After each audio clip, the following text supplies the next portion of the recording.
Welcome back. Today I'm going to show you everything you need to know to go RC racing your first time. So let's check this out.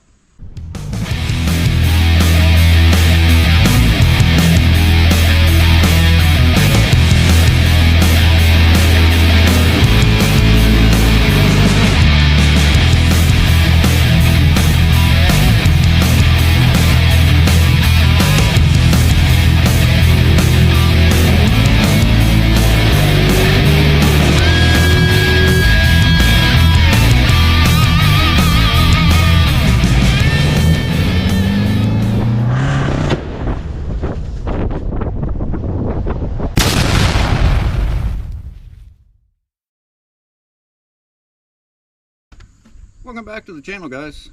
Today we're going to talk a little bit about something that's a little different for the channel, but it's something that I had just gotten into over the past, year and a half, something like that. And that's RC racing.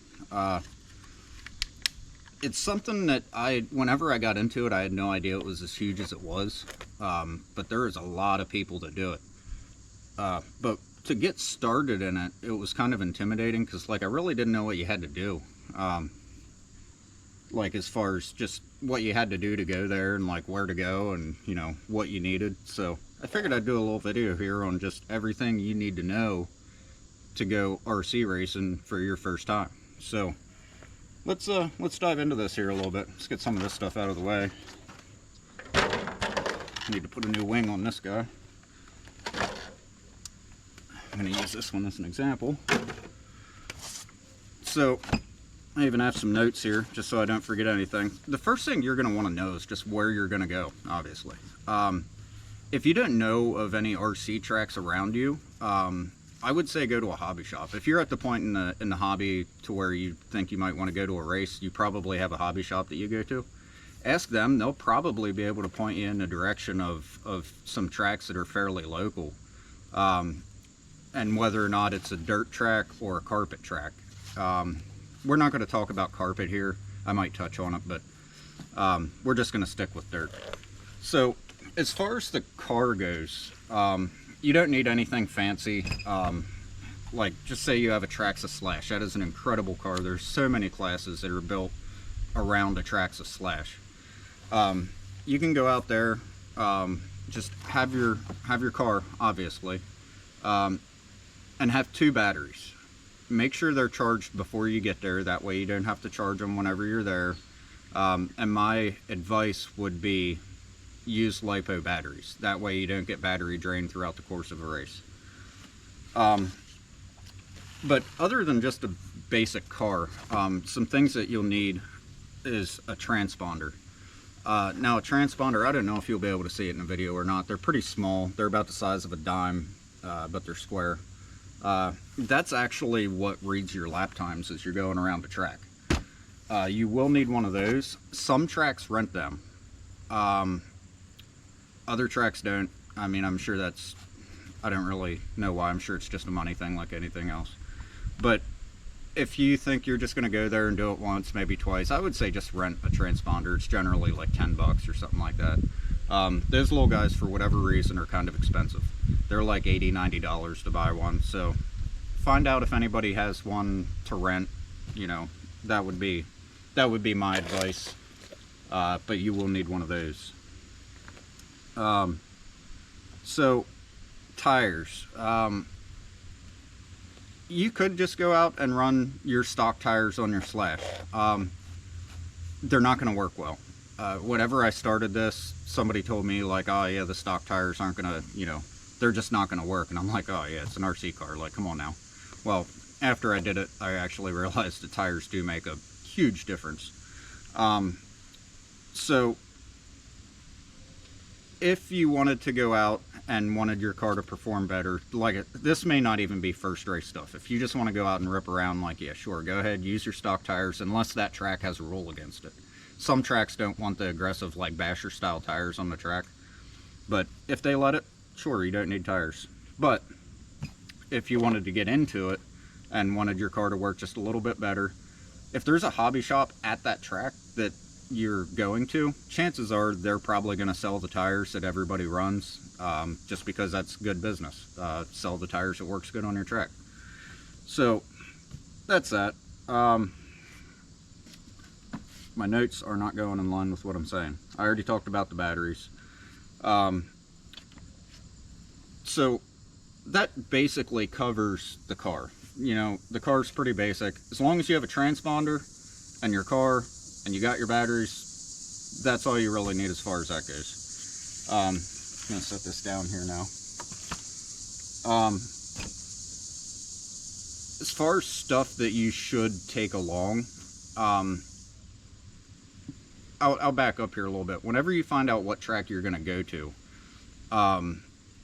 if you don't feel like, you know, driving there or whatever, most of them have Facebook groups. I would say get on there and, you know, ask somebody, hey, is there electric hookups here, or do I have to bring a generator? So that's a good place to start. Most places have electric hookups, so you're going to want to take an extension cord. Take an extension cord along for your battery charger. And like I said before, take 2 batteries and charge them after every time you run them. You don't want to try to, you know, use one battery and, you know, you're, oh, is it going to get charged by the time I have to run again? Just take 2. So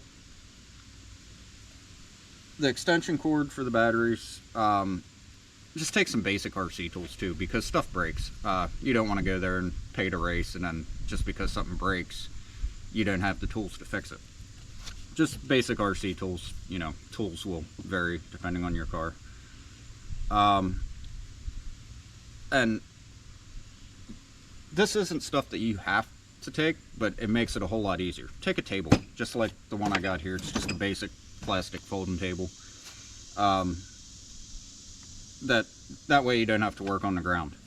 And a canopy. The canopy is definitely a lifesaver, because dirt tracks, you know, a lot of them are outside. There's some indoor tracks, but they're not generally permanent tracks. So if you're going outside, just take a canopy, because they're probably going to be out in the open. You're going to be in the sun. It's going to be hot. So table, canopy, RC tools, extension cord, generator, covered all that. And take some comfortable shoes, because the way most tracks run is after you run your track, you have to do what is called marshalling, which is you go out on the track while everybody's racing and you flip the cars over that crash. Everybody does it. After you run, you put your car down, you go out and you marshal. So just having comfortable shoes on makes, you know, I know it sounds like a dumb thing, but like having comfortable shoes on, like, makes a difference with that. Because you're out there running, you're trying to hustle, so, you know, you're not getting yelled at by the people that are driving and all that fun stuff. But, yeah, just have that. And other than that, like, there's really nothing. Just take your car, take batteries, take an extension cord, just to dumb it down and be basic. You don't need anything. Car, batteries, remote, extension cord, and transponder. That's really all you need. As far as being on track, there's, you know, once you're there, say you got everything set up, you're ready to go. Just some basic rules of thumb to go by while you're on the track. Disable the reverse on your car. You don't want to be backing up on the track. You can back into traffic, cause damage to somebody else's stuff. If you hit somebody, maybe just let them pass. Like if it's bad, like racing happens, you bump into each other, you know, that sort of thing. But like if you just outright hit somebody, just let them get back around you. But yeah, there really isn't much to it, honestly. It's just a whole lot of fun. You can do it super cheap. Like I said, go out and grab a slash and get on the track. So yeah, that's about it for this video. I just figured I'd do a quick one here on something else that I get into. So grab an RC car, go out and have some fun. See you guys.